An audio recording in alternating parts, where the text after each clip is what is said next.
Assalamualaikum warahmatullahi wabarakatuh. Selamat siang semuanya sahabat CIH. Ketemu lagi kita di Rabu siang yang insya Allah penuh barokah ini ya, di acara Health Talk yang pastinya selalu dinanti-nanti oleh para sahabat CIH setiap minggunya, yaitu acara bincang kesehatan dengan para pakar. Bersama saya Yunindra. Nah, siang hari ini materi kita sangat seru nih sahabat CIH ya, terutama untuk para ibu-ibu hamil atau mungkin ibu-ibu yang sedang memprogramkan program kehamilan nih di Solo Raya. Nah, yaitu tentang apa sih? Yaitu tentang anemia pada hamil, lelah tanda bahaya atau lelah biasa ya. Nah, pada siang hari ini kita sudah kedatangan narasumber kita yang super inspiratif, yaitu Dr. Rustam Sunaryo, spesialis obstetri ginekologi, subspesialis obsgin sosial. Assalamualaikum Dr. Rustam. Waalaikumsalam warahmatullahi wabarakatuh. Oke, sehat dokter? Alhamdulillah. Alhamdulillah. Boleh say hi dulu dokter dengan para sahabat CIH dokter? Ya. Assalamualaikum para sahabat CIH. Iya. Baik dokter. Sudah siap dokter untuk sharing ilmunya ya dokter? Insya Allah. Insya Allah. Oke. Nah sahabat CIH, pantengin terus acara Health Talk 1 jam ke depan. Pastinya para sahabat CIH yang mungkin selama ini punya pertanyaan ya di dalam lubuk hatinya yang belum terjawab, boleh banget kirimkan pertanyaan-pertanyaannya di kolom komentar di bawah ini. Karena apa? Karena nantinya 4 sahabat CIH yang beruntung akan mendapatkan voucher perawatan di Healthy Aesthetic Clinic di Rumah Sakit CIH Solo. Nah, nggak usah berlama-lama lagi ya para sahabat CIH ya. Pasti sahabat CIH udah nggak sabar nih untuk mendapatkan ilmu gratis plus-plusnya dari Dr. Rustam. Oke, Dr. Rustam, mengenai materi kita tentang siang hari ini nih dokter, tentang anemia pada ibu hamil. Nah, untuk anemia sendiri sebetulnya apa sih dokter yang dimaksud dengan anemia khususnya pada ibu hamil dokter? Iya, terima kasih. Dokter. Sebelumnya kami panjatkan puji syukur kepada Allah karena telah memberikan kenikmatan kepada kita semua, dan khusus pada sahabat CIH yang baik hati ya. Ya, saya akan sedikit ada pengantar. Jadi pada kehamilan itu terjadi proses yang fisiologi dan anatomi, yaitu terjadi pengenceran darah. Jadi volume darah selama kehamilan itu akan meningkat. Akan tetapi proporsi penambahan volume cairan darah tidak seimbang dengan sel butir darah merah. Jadi maksudnya apa? Pengenceran darah atau yang disebut hemodilusi itu bisa mencapai 45% dari penambahan dari keadaan yang normal. Maksudnya apa? Supaya darah itu gampang, mudah menembus plasenta yang dihantarkan ke arah janin. Kita tahu bahwa darah yang mengandung Hb itu mengangkut oksigen dan nutrisi dari ibu maternal lewat plasenta ke arah janin. Nah, dengan adanya hemodilusi tadi, dengan pengenceran darah tadi, secara fisiologis, Hb ibu yang hamil itu mesti turun. Jadi kalau yang normal misalnya, yang Hb normal pada ibu yang hamil, kalau sebelumnya 12 sampai 13 gram per desiliter ya, akan turun. Ya. Dan batasan anemi pada ibu hamil itu tergantung umur kehamilannya. Jadi kalau trimester pertama batasan anemi itu 11 gram per desiliter, trimester 2 10,5, dan kembali pada trimester 3 11 lagi. Itu. Jadi itu batasan-batasan untuk sebagai pengantarnya. Ya, gitu. Nah, untuk anemia sendiri dokter pada ibu hamil biasanya gejalanya seperti apa nih dokter? Oh ya, terima kasih. Ini pertanyaan yang bagus. Jadi gejala anemi itu bisa dari keluhan-keluhan pasien. Misalnya pasien merasa lesu, lelah, lemah, ya, pusing, sulit tidur, sulit konsentrasi, keluhannya banyak, bisa pusing, ya, dan dari gejalanya itu bisa pucat, darah muka pucat, dari bibirnya pucat, dari kelopak mata pucat, telapak tangan juga pucat. Juga kalau dalam pemeriksaan nanti sering ada luka-luka stomatitis di bibir, terutama di pojok-pojok kanan di kiri. sudut bibir nih dok Ya, lidahnya menjadi halus, kemudian kuku bisa istilahnya seperti kuku sendok ya, cekung gitu berwarna coklat, berdebar-debar. Nah, itu kadang-kadang jantung melebar, sesak nafas dan sebagainya. Itu dan mesti aja tergantung dari derajat anemenya. Ada yang anemenya ringan ya. Tapi kalau derajat yang sudah berat, HB-nya sampai 6, 7, sampai 4, itu keluarnya akan hebat. Semakin berat ya dokter. Makin berat. Ya, jadi tergantung berapa derajat anemenya, seberapa ya gitu. Dokter. Nah, untuk kasus anemia ini apakah memang cukup sering dokter kejadiannya pada ibu hamil? Jadi anemia pada ibu kehamilan itu sangat sering. Sering ya dokter ya. Jadi kalau gini, di daerah berkembang misalnya ya, yang tidak hamil pun sebelum hamil itu sekitar 35-70% itu sudah anemia. Anemia dokter. Yang sudah negara yang sedang berkembang. Sedangkan yang negara maju yang anemia kira-kira cuma 18%. Nah, sedangkan saat kehamilan itu sekitar 65% itu ibu-ibu di negara yang berkembang itu menderita anemia. Cukup banyak ya dokter. Iya. Kalau secara negara yang sudah maju cuma 12%. Jadi cukup banyak. Cukup banyak ya dokter ya kejadiannya. Cukup banyak. Baik dokter. Tadi berdasarkan yang dijelaskan oleh dokter Rustam mengenai patofisiologi ya dokter, proses kejadian anemia pada ibu hamil. Nah, selain itu apa dokter kira-kira faktor yang meningkatkan nih dokter kejadian sehingga ibu-ibu hamil kok gampang anemia gitu ya dokter? Gini, jadi anemia pada ibu hamil itu secara garis besar bisa dibagi menjadi dua, yang didapat atau menurut keturunan genetik. Yang didapat ya terutama anemia ibu hamil itu sebagian besar defisiensi besi. Nah, itu kekurangan zat besi. Yang kedua, anemia megaloblastik itu disebabkan karena kekurangan vitamin asam folat dan vitamin B12. Kemudian tidak kalah pentingnya itu karena pendarahan. Jadi pendarahan di sini bisa sebelum hamil atau selama hamil. Sebelum hamil misalnya ibu-ibu itu mengalami kelainan haid. Haidnya bisa banyak. Deras gitu ya dokter ya. Berkumpal-kumpal. Kadang-kadang sampai lama nggak berhenti. Kalau sudah lebih dari seminggu nggak berhenti, itu sudah penanya kelainan.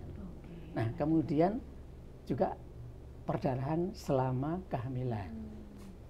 Nah, perdarahan pada waktu kehamilan itu bisa sebagian besar bisa dibagi dua pada hamil muda misalnya. Nah, misalnya pada kehamilan ektopik, kehamilan di luar rahim yang terganggu, pecah. Kemudian keguguran. Kemudian hamil anggur yang disebut hamil mola. Itu kalau hamil muda. Kalau hamil tua itu perdarahan yang disebabkan karena letak ari-ari yang tidak benar. Misalnya ari-ari menghalangi jalannya lahir yang menembaknya di bagian depan atau bawah rahim. Yang kedua itu kalau ari-ari nempelnya baik, ada yang disebut solusio placenta, itu lepasnya ari-ari sebelum waktunya. Itu juga menimbulkan perdarahan yang hebat. Kemudian perdarahan selama persalinan dan setelah melahirkan. Justru perdarahan ini itu yang paling banyak menimbulkan kematian ibu dalam kehamilan di samping preeklamsi dan eklamsi. Nah, kemudian ini masalah kelainan darah ini juga tergantung dari kondisi ibu. Misalnya ada yang diistilahkan 3T, terlalu muda dan terlalu tua. Jadi hamil sebelum 20 tahun dan hamil setelah 35 atau 45 tahun. Kedua, terlalu sering. Jadi frekuensi jarak anak 1, 2, 3 itu kurang dari 2 tahun. Jadi terlalu sering. Dan yang ketiga, terlalu banyak. wah ini sudah hamil ke-5, ke-6 dan itu dan seterusnya. Berarti itu Gitu. termasuk resiko tinggi gitu, dokter. Risiko tinggi. Oke, baik. Terima kasih dokter Rustam. Salah, kira-kira demikian. Ya. Nah, selanjutnya dokter, memang tadi untuk gejala anemia itu utamanya gampang lelah gitu dokter ya. Nah, apakah bisa dibedakan dokter lelah biasa gitu dokter ya, mungkin lelah beraktivitas dengan lelahnya pasien dengan anemia dokter? Iya, ya lelahnya itu tergantung derajat anemianya ya. Biasanya kalau hanya anemia ringan, juga kadang-kadang malah tidak mengeluh, karena sudah biasa hatinya rendah, sudah ada kompensasinya. Nah bedanya yaitu ya kalau lelah karena anemi, ya tadi gejalanya kan sulit konsentrasi, kemudian apa ya, berdebar-debar, sesak nafas, itu bedanya. Apalagi kalau anemianya berat. Ya, jadi aktivitas sedikit saja sudah lemah, loyo, lemes gitu ya. Nah, kemudian kadang-kadang nafsu makannya sampai berkurang. Kadang-kadang sampai mual dan muntah, di samping pusing dan sebagainya. Berarti semakin berat ya dokter ya? Semakin berat anemianya, semakin berat keluhannya. Mungkin sampai mengganggu aktivitas nih dokter ya sehari-hari. Baik dok. Nah untuk anemia ini dokter, mungkin beberapa sahabat JH ingin bertanya dokter. Jadi apabila dibiarkan, apakah berdampak nih dokter untuk janinnya di dalam JH? Kadang mungkin sahabat JH, tidak apa-apa ya, mungkin kadarnya segini, jadi tidak diterapi mungkin dokter. Baik. Jadi dengan anemia ini bisa berdampak pada janinnya iya, pada ibunya iya. Pada janin misalnya kemungkinan kegugurannya besar. Kemungkinan lahir sebelum waktunya prematur besar. Kemungkinan perlambatan pertumbuhan. Jadi lahir dengan berat badan janin rendah dari masa kehamilannya juga bisa. Justru kalau anemia dari kekurangan vitamin-vitamin tertentu, misalnya kekurangan asam folat, itu bisa menimbulkan cacat bawaan pada neuralgic sumsum tulang. Mungkin ibu-ibu pernah mendengar atau melihat kelainan yang disebut spina bifida. Jadi ada locus, jadi ada lubang pada tulang belakang. Yang paling mencolok yaitu tidak bertumbuhnya batok tulang kepala yang disebut anencefali. Jadi batok kepalanya nggak tumbuh, dan ini sangat fatal. Ini biasanya janin atau bayi akan tidak tertolong atau meninggal setelah lahir ya dokter. Jadi pada anemia bisa menimbulkan kematian janin juga.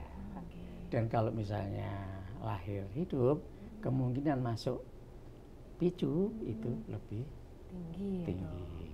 Nah, benar pada ibunya ya dalam persalinan misalnya, karena anemi itu kekuatan kontraksi rahim itu akan menjadi lemah.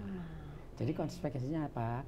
Persalinan berjalan lebih lama, sehingga tindakan-tindakan yang akan diberikan itu lebih berat nanti, bisa enggak buat ngejen misalnya, harus divakum. Kalau misalnya ini dalam kehamilannya ternyata ada, kemudian bisa kan terjadi oligodramnion, jadi air ketubannya sedikit. Jadi janin ada distress, jadi sangat gawat. Jadi kemungkinan juga bisa kemungkinan frekuensi sesar lebih tinggi. Di samping itu seperti yang saya sebutkan tadi, karena kontraksinya kurang kuat, risiko terjadi perdarahan, apalagi setelah melahirkan, itu lebih tinggi. Gitu ya. Sudah perdarahannya banyak, HB-nya sudah rendah, jadi efeknya akan lebih fatal, lebih berat. Jadi pada janinnya iya, pada ibunya iya. Berarti sangat banyak sekali ya dokter ya bahayanya dokter jika tidak diterapi secara kalau tidak mendapat penanganan itu efeknya banyak ya dokter. Nah selanjutnya dokter, adakah nutrisi dokter atau makanan yang sebaiknya dikonsumsi nih dokter untuk para ibu hamil untuk mencegah kejadian anemia ini dokter? Iya. Ya, jadi memang kekurangan zat besi itu bisa yang paling sering yaitu dari masukannya. Makanan ya dokter. Makanannya aja.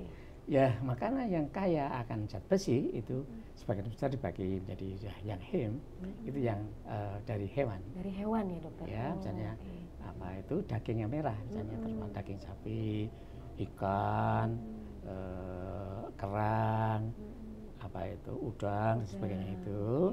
Dan yang non hem itu yang selain dari hewan, ya tumbuh-tumbuhan yang hijau, hijau nabati gitu ya dokter. Iya, bayam, kangkung, daun ketela, banyak sekali, kol itu.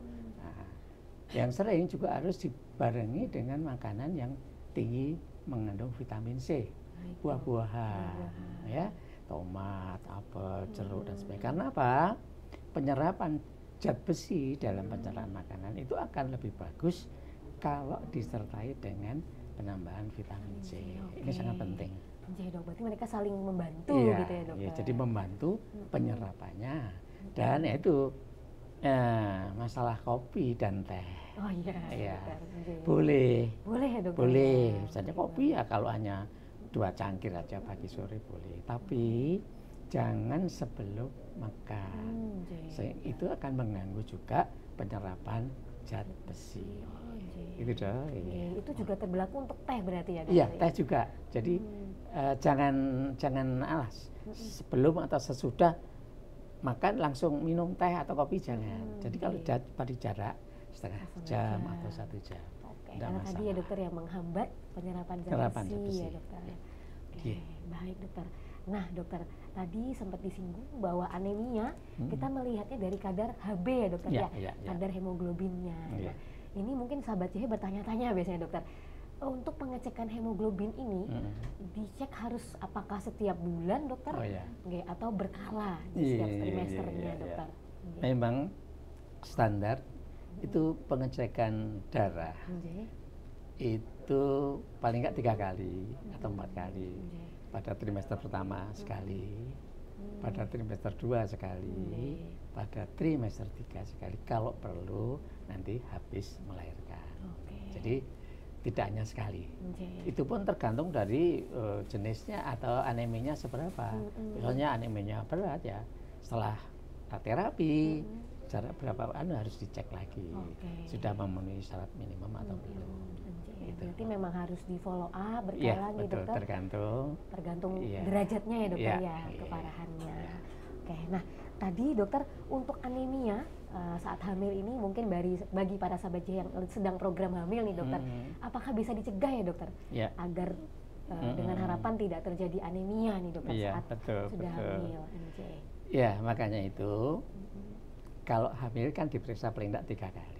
Nah sebelum program sebaiknya juga diperiksa darahnya.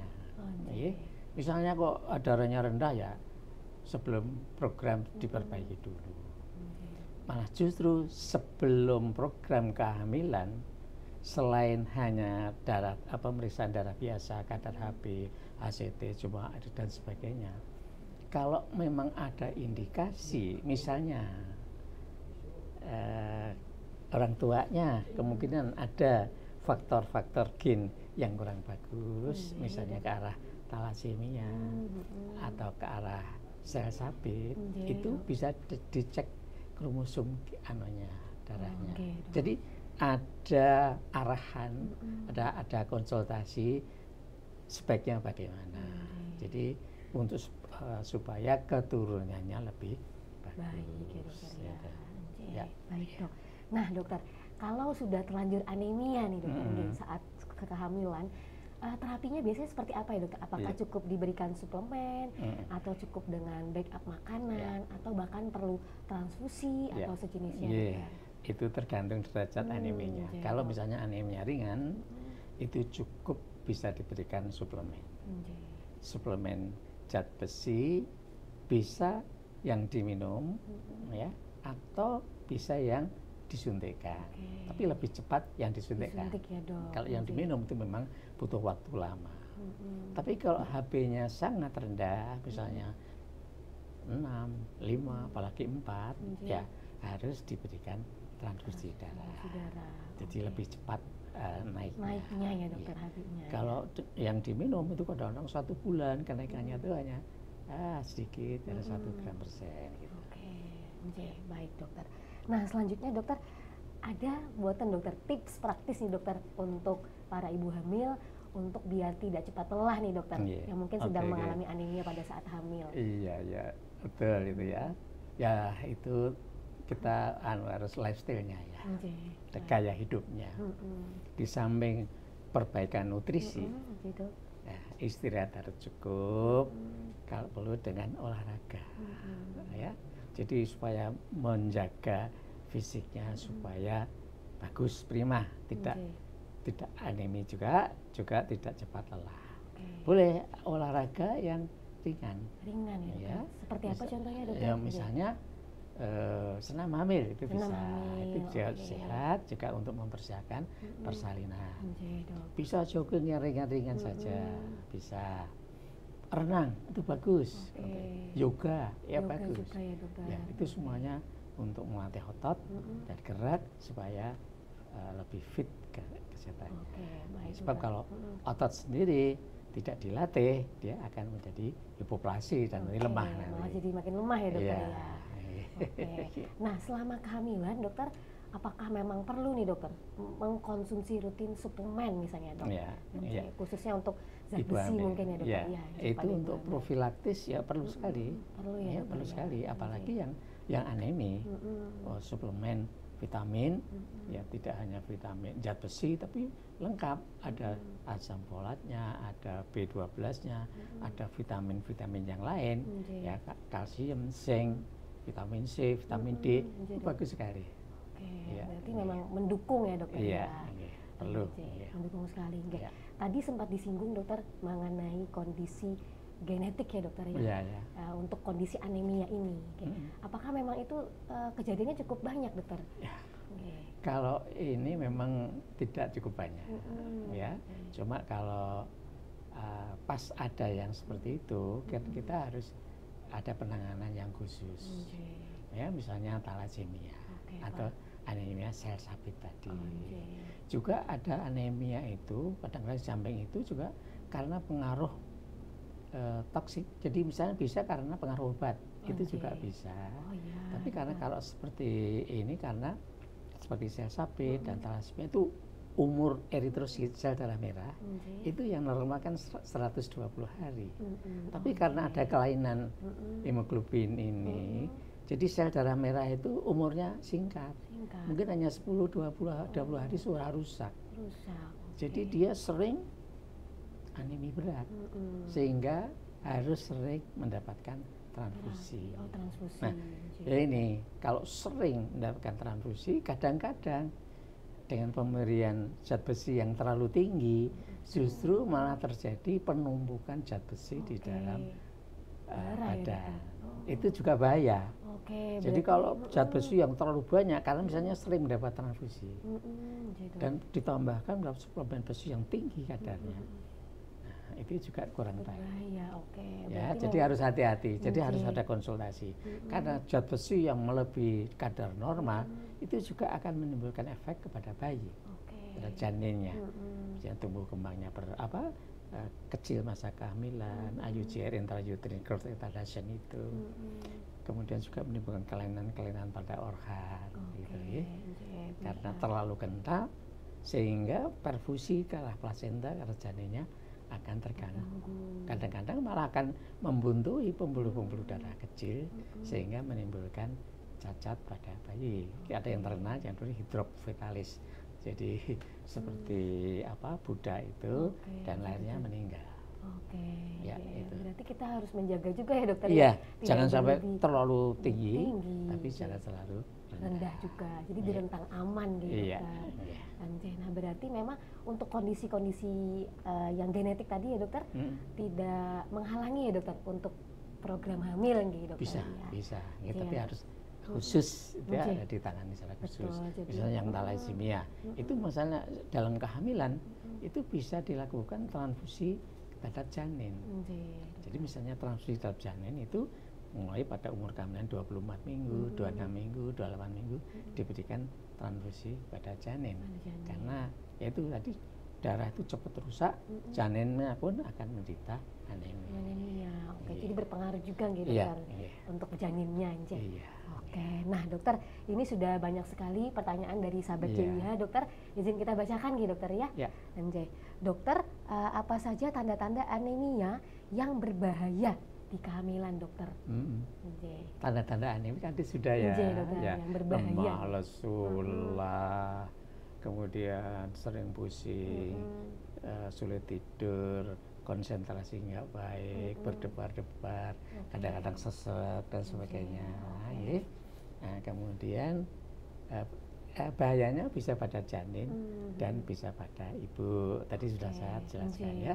Pada janin misalnya bisa keguguran, kelainan preterm, persalinan yang lama sehingga akan menambah tindakan-tindakan untuk membantu proses persalinannya.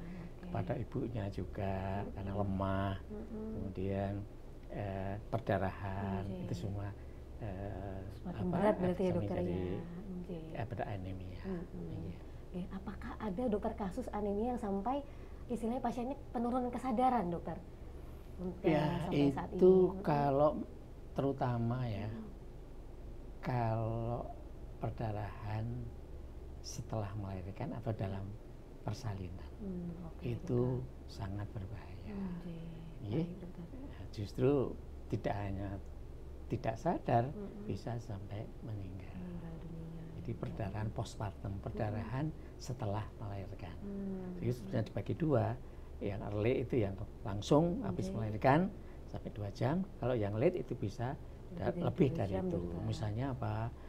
Hari-harinya tidak komplit lahirnya atau hari-hari tidak bisa lahir dan sebagainya. Itu sangat berbahaya. Bisa perdarahan apalagi didasari dengan anemia. Itu memperberat kondisinya. Baik dokter. Nah selanjutnya dokter, kalau terasa mual, pusing berlebih, apakah termasuk anemia gitu dokter? Nah ini tergantung umur kehamilannya dokter. Semua muntah yang berlebihan, pusing sampai lemes nggak bisa jalan. Kalau anemia muda itu kadang-kadang bukan karena anemia, tapi yang disebut emesis atau hiperemesis gravidarum, mual muntah yang berlebihan. Nah kalau itu gejala yang lazim ya, itu harus mendapatkan perawatan. Kalau perlu harus diinfus karena akan terjadi dehidrasi. Ya, minum nggak bisa, muntah terus, muntah yang lebih dari 5 kali, 7 kali dalam sehari, yang sampai menimbulkan gangguan fisik, itu harus segera diperiksakan dan harus segera diberikan terapi terhadap kekurangan cairannya. Tapi kalau sudah lewat dari trimester 1, nah kalau ada ini gejala-gejala tadi, ya harus diperiksa HB-nya terutama, ya, di samping kondisi fisiknya, pucat enggak, mukanya gimana, selaput matanya bagaimana, telapak tangan dan sebagainya. Kalau memang itu harus dicek darahnya. Tadi ya dokter. Kalau misalnya anemia berat atau ringan harus dilakukan tindakan terapi. Terapi ya, dokter. Nah ngomong soal terapi nih dokter, ada suplemen gitu dokter ya, zat besi. Nah beberapa itu ada yang mengeluhkan terasa mual gitu dokter. Apakah ada tips dokter dari dokter Rustam mungkin biasanya karena saking mualnya jadi pasien itu tidak mau gitu dokter untuk mengkonsumsi. Jadi suplemen zat besi itu kan banyak. Itu memang ada yang suplemen zat besi yang membuat mual dan muntah, sangat mengganggu dalam pencernaan. Jadi kita harus memilih yang mana. Ada ferrosulfat, ada ferrokarbonat, dan yang agak kurang itu yang natrium bisitrat. Jadi yang ada mengandung itu jenis ferrumnya, jenis besinya itu yang mengurangi efek samping mual muntahnya itu. Jadi kita harus memilih yang mana gitu. Jadi macam-macam preparatnya. Oke, berarti kita harus memilih yang mengurangi rasa mualnya Iya, juga gitu iya, dokter. iya. Oke. Nah, untuk konsumsi ini baiknya sebetulnya sebelum makan atau setelah makan ya dokter?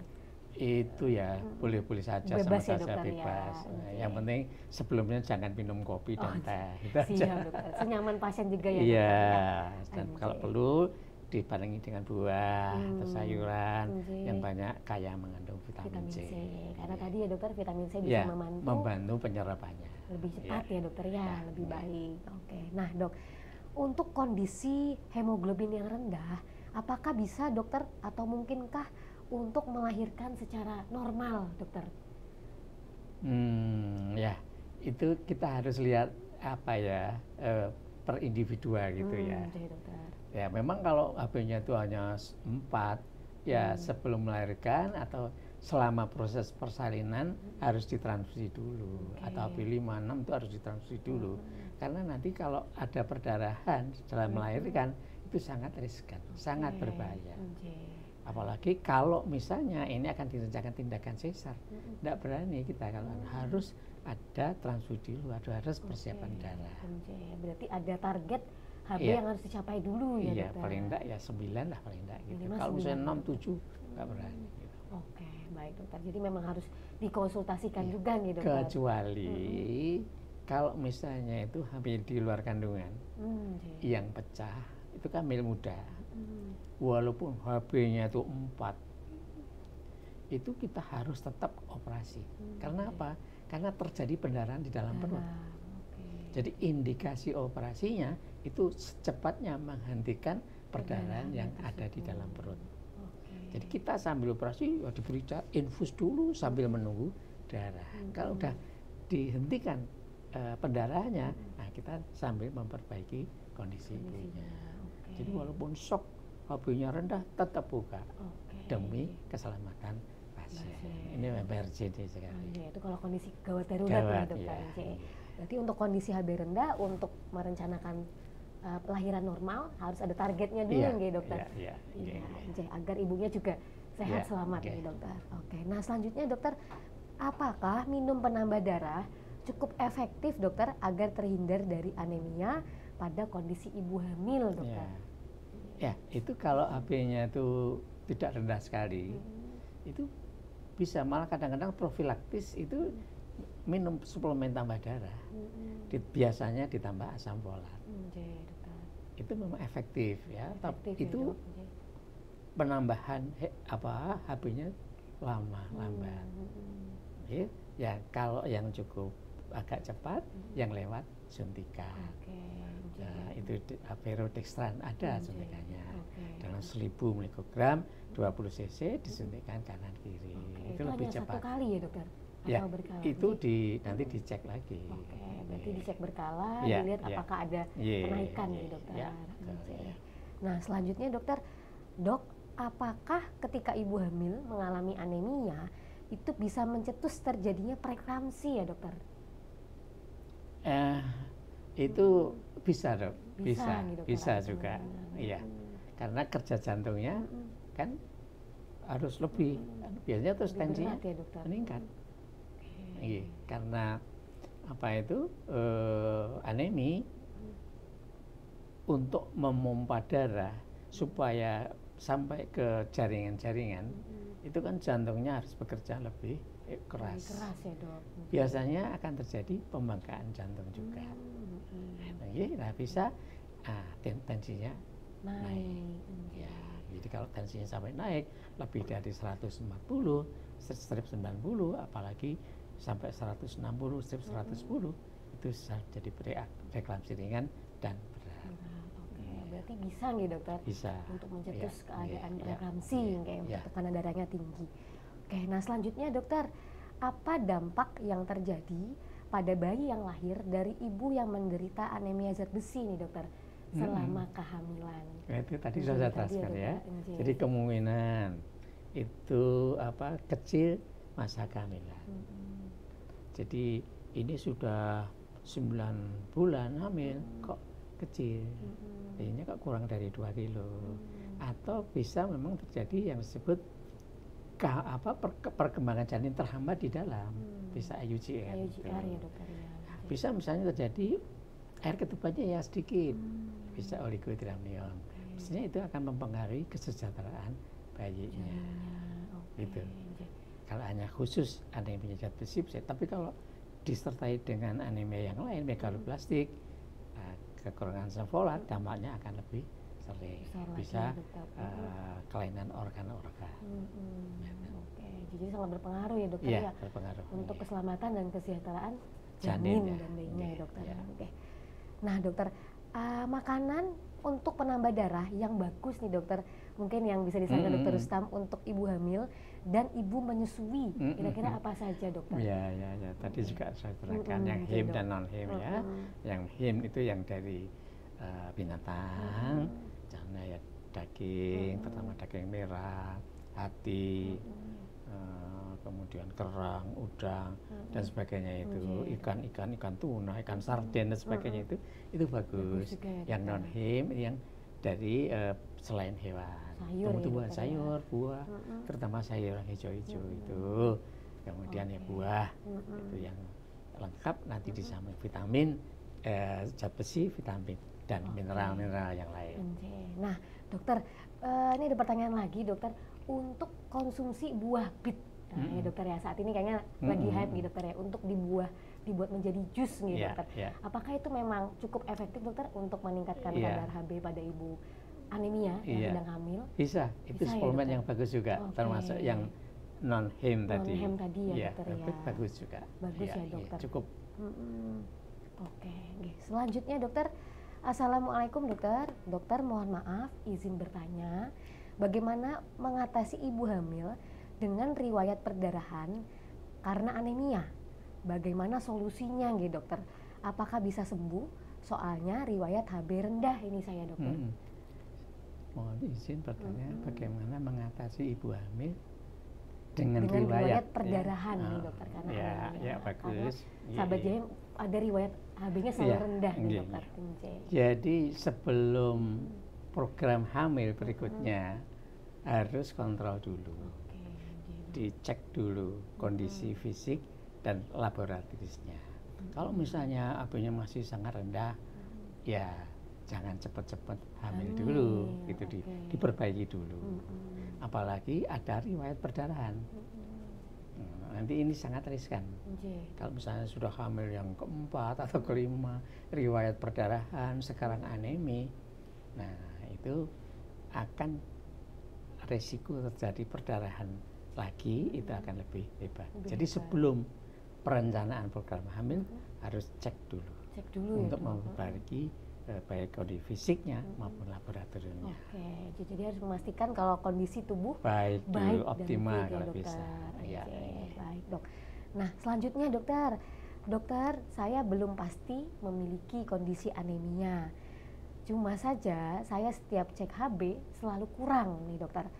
Pas saya hamil HB-nya aman nih dokter Rustam. Namun saat saya menyusui itu jadi sering lemas dan seperti vertigo, jadi agak gelir ya dokter. Apakah itu termasuk kondisi anemia ya dokter? Iya, ya. Yang penting ya harus cek ya dokter. Sebab vertigo itu bisa kemungkinan simptom atau gejala penyakit yang lain, tidak hanya anemia yang bikin pusing, tapi penyebab yang lain juga mungkin bisa. Jadi ibu yang menyusui itu pun harus ada suplemen zat besi dan vitamin, vitamin dan mineral yang disebut mikronutrien ya. Baik hamil dan menyusui itu perlu mikronutrien seperti vitamin-vitamin itu. Dan untuk keluhan itu memang ya harus cek ya dokter, HB-nya HB, ACT, eritrosit ya. Cek darah rutin itu sudah cukup. Untuk memastikan apakah itu anemia atau yang kondisi yang lain. Ya dokter. Nah, yang saya dokter tadi sempat disinggung di awal nih dokter, kalau kondisi anemia pada ibu hamil ini memang lebih sering di negara berkembang ya dokter, dibandingkan negara maju.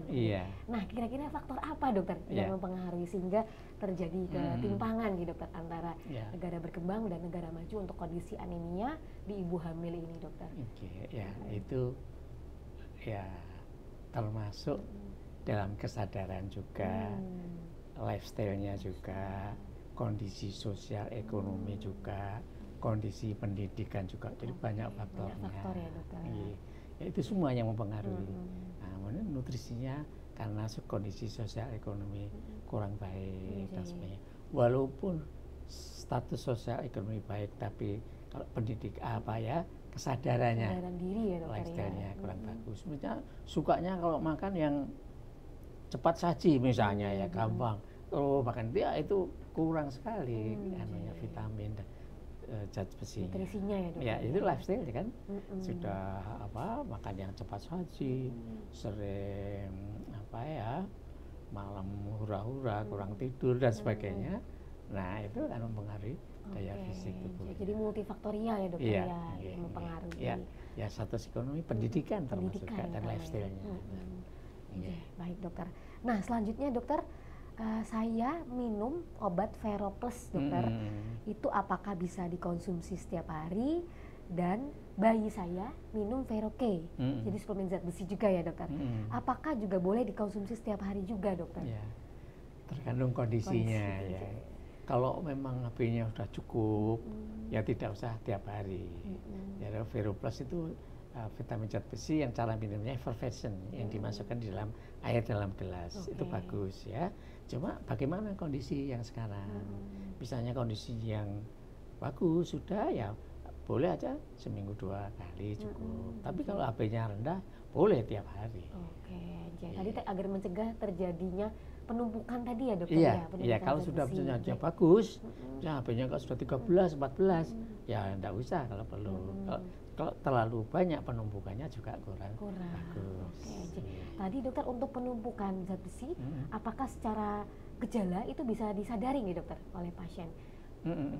Bisa juga, bisa sering sesak ya, karena itu kalau zat besi yang terlalu banyak itu kan darah menjadi kental tadi ya, sehingga gampang menyumbat pembuluh darah kecil. Jadi sering kalau ada yang tersumbat bisa sakit pada tangan, pada kaki, bisa pusing dan sebagainya. Berarti gejalanya hampir sama gitu kan. Dalam kehamilan juga berbahaya, itu juga menyumbat pembuluh darah yang masuk ke dalam plasenta. Jadi kalau ari-arinya banyak infark. Jadi mati sebagian ari-arinya, tidak berfungsi, sehingga bayi juga akan kecil nanti. Tidak menerima nutrisi gitu dokter ya. Jadi hampir sama sih, kalau terlalu rendah, terlalu tinggi. Nah kalau memang terlalu tinggi, itu pengobatannya disebut kelasi ya. Kelasi itu akan mengikat zat besi dalam otot atau dalam jaringan, nanti akan dikeluarkan melalui urin. Jadi nanti urinnya akan menjadi orange atau kemerahan gitu. Tapi tidak apa-apa. Apa ya dokter ya? Jadi memang harus melihat kondisi ya dokter ya, untuk konsumsi suplemen setiap hari. Dan untuk membedakannya harus konsul nih dokter. Harus lab paling tidak itu. Harus ada penunjang. Baik dokter. Nah dokter, ada pertanyaan lagi dokter. Izin dokter Rustam, saya sedang hamil, masuki trimester ketiga, dan saat waktu pengecekan hemoglobin ternyata di bawah batas normal. Tapi saya sama sekali tidak merasakan gejala nih dokter, pusing, lemas atau tanda-tanda lainnya yang tadi sempat dijelaskan gitu dokter. Nah itu bagaimana gitu dokter untuk cara mengatasinya? Iya, mungkin cuma anemi ringan ya. Misalnya kalau 10 kan anemi juga, sebab kurang dari 11. Tapi karena sudah terbiasa, terkompensasi, tidak ada keluhannya. Nah kalau seperti itu ya perlu ditambah suplemen makanannya, di samping memperbaiki nutrisi gizinya. Boleh ditambah suplemen kalau seperti itu. Masalah gejala tadi kan sudah dikatakan, karena sebelum hamil pun sudah terbiasa, HB-nya kurang, jadi sudah tidak ada keluhan. Tapi ini aneminya yang ringan. Jadi tetap ada ya dokter kondisi-kondisi. Banyak. Makanya ada 60% sampai 70% anemi karena ya mungkin HB-nya 9-10 tidak ada keluhan. Karena sudah terbiasa dokter ya, terkompensasi oleh tubuh ya sahabat CIH ya. Nah selanjutnya dokter, HB saya normal dokter, riwayat operasi sesar. Apakah bisa normal dok? Dengan jarak berapa tahun gitu dokter? Iya, kan yang baik itu antara kehamilan pertama, kehamilan kedua paling sedikit 2 tahun. Nah ini biasanya kalau habis operasi itu walaupun terjadi pendarahan, HB-nya kadang-kadang nggak turun, malah kadang-kadang meningkat. Karena apa? Karena selama hamil ada hemodilusi, pengenceran tadi ya, dokter. Tapi setelah melahirkan terjadi hemokonsentrasi, jadi sudah mengental lagi. Jadi walaupun sebelum operasi HB-nya 10, kita operasi sesar ada perdarahan 100 cc. Nanti habis operasi dicek malah jadi 11. Kadang-kadang malah yang sering begitu. Karena ini hemodilusi, pengenceran darah sekarang sudah kembali normal. Karena bayinya sudah dilahirkan. Iya, karena bayi sudah dilahirkan. Tadi gimana pertanyaannya? Nah, selanjutnya jaraknya berapa tahun, dokter? Oh ya itu, paling sedikit 2 tahun. 2 tahun ya, dok. Ya, seperti jadi tadi ya, dokter. Sesuai dengan tuntunan Al-Quran, paling enggak menyusui, paling enggak 2 tahun, syukur yang inklusif. Betul, dokter. Jadi kalau ada ya paling enggak 2,5 tahun, 3 tahun cukup. Dan kalau apakah perlu sesar, tergantung indikasi sesarnya itu apa. Misalnya, yang pertama sesar kenapa? Karena panulnya sempit, misalnya, atau karena bayinya besar 5 kilo, misalnya, kita harus sesar. Kemudian ini jarak 4 tahun udah hamil lagi. Nah, ini misalnya kalau yang panggul sempit ya harus sesar lagi. Kalau jadi setiap persalinan kalau panggul sempit harus sesar. Tapi kalau di luar panggul sempit, misalnya dulu operasinya karena eklamsi, sekarang hamil lagi kondisi baik. Kalau baru sesar sekali, itu yang kedua tidak mesti harus sesar. Gitu ya. Tapi kalau sudah operasi 2 kali, itu protap dari Persatuan Dokter Obstetrik Ginekologi Indonesia, yang ketiga harus sesar. Gitu, karena risiko robek jalan lahirnya ya, dokter ya. Iya, gitu. Jadi kalau baru sesar yang pertama, kalau berikutnya yang kondisi bagus, tergantung indikasinya apa, tergantung diagnosanya apa, tidak harus sesar, bisa dicoba lahir spontan per vagina. Baik, dok. Jadi memang untuk jarak idealnya 2 tahun ya, dokter, sebaiknya. Iya. Nah, ini dokter ada pertanyaan tadi, dokter, mengenai selain buah bit, dok, apakah buah naga juga bisa menambah HB, dokter? Buah apa? Buah naga, dokter. Buah naga bisa, dok. Bisa juga ya, buah dokter, naga. Banyak kok buah-buah yang di samping ada zat besi, juga ada vitamin-vitamin yang lain. Vitamin C terutama ya, dokter. Yang mana juga buah naga lebih bagus, mudah ya, dok, untuk bagus, ditemukan di dokter dibandingkan buah bit. Nah selanjutnya, dokter, ini antusiasme sahabat JH luar biasa, dokter, mengenai anemia pada ibu hamil ini. Apakah ada perbedaan terkait dampak anemia untuk ibu yang sebelumnya pernah melahirkan sesar dibandingkan dengan yang melahirkan normal, dokter? Dampak anemia untuk ibu yang sebelumnya pernah, saya kira sama ya, dokter? Sama saja. Jadi untuk proses persalinannya tidak mempengaruhi, dokter? Sama ya, dokter. Nah selanjutnya, dokter, apakah penanganan anemia harus selalu didiagnosa oleh tenaga medis di fasilitas kesehatan? Apa bisa dilakukan mandiri atau mencari obat sendiri di apoteker, apotek mungkin? Apotek ya. Ya kalau sudah periksa HB di lab, karena sekarang kan banyak ya lab ya. HB-nya 10 misalnya. Tidak harus ke periksa dokter, bisa apalagi tidak ada keluhan, bisa membeli sendiri obat suplemen besi. Nah tentunya yang cocok apa, tadi sudah saya sebutkan, ada obat besi yang menimbulkan mual dan sebagainya, harus dicoba dulu. Yang cocok apa, banyak sekarang preparatnya. Tidak harus periksa ke rumah sakit. Kalau keluhannya tidak ada, hanya anemia ringan saja, bisa ya, dokter. Nah, dokter, sampai saat ini apakah ada pesan-kesan nih, dokter, untuk para sahabat JH untuk mencegah terjadinya anemia pada hamil nih, dokter? Ya, terima kasih sahabat JH yang baik hati. Pesan saya itu sebelum hamil, sebelum program hamil harus kontrol dulu, cek bagaimana kesehatan secara keseluruhan. Kalau perlu cek HB-nya dulu. Kemudian kalau sudah terjadi kehamilan, kontrol yang rutin, itu aja. Kemudian cek untuk HB atau darah rutin untuk ngecek itu paling enggak 3 kali. 3 kali ya dok. Kalau ditambah 1 kali itu pasca melahirkan. Nah, untuk lifestyle yang bagus yaitu makanan yang sehat. Jangan hanya yang cepat saji, yang gampang, itu kurang bergizi, kurang vitamin, kurang mikronutrien. Jadi makanan yang sehat, baik yang dari hewani, him, maupun yang non-him dari tumbuh-tumbuhan, buah, dan sebagainya. Boleh ditambah olahraga yang ringan ya dokter. Bisa renang, bisa yoga, bisa senam hamil, bisa jogging, dan sebagainya. Yang kebiasaan minum kopi jangan terlalu banyak, cukup hanya 1 atau 2 cangkir aja pagi sore, atau teh, dan sebaiknya jangan diminum sebelum minum obat. Harus jaga jarak setengah sampai 1 jam. Baik dokter. Gitu. Nah sahabat CIH, sayang sekali tidak semua pertanyaan sahabat CIH bisa kita jawab ya. Bagi para sahabat CIH yang ingin bertanya lebih lanjut atau konsultasi, boleh sekali melakukan appointment. Kapan saja dokter Rustam untuk jadwal polinya dokter? Tiap hari jam 10 sampai jam 12. Nah kecuali hari libur. Kecuali hari libur ya dokter ya. Di hari libur berjanji ya.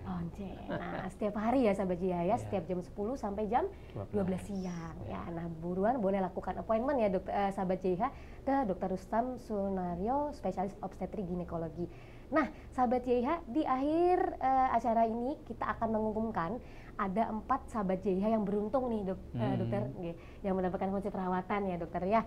Yang pertama ada Farida Kecil, yang kedua ada Reshita, yang ketiga ada Ayu Dinda. Ayu Dinda. Iya dokter. Yang terakhir ada _Ega Mauli _.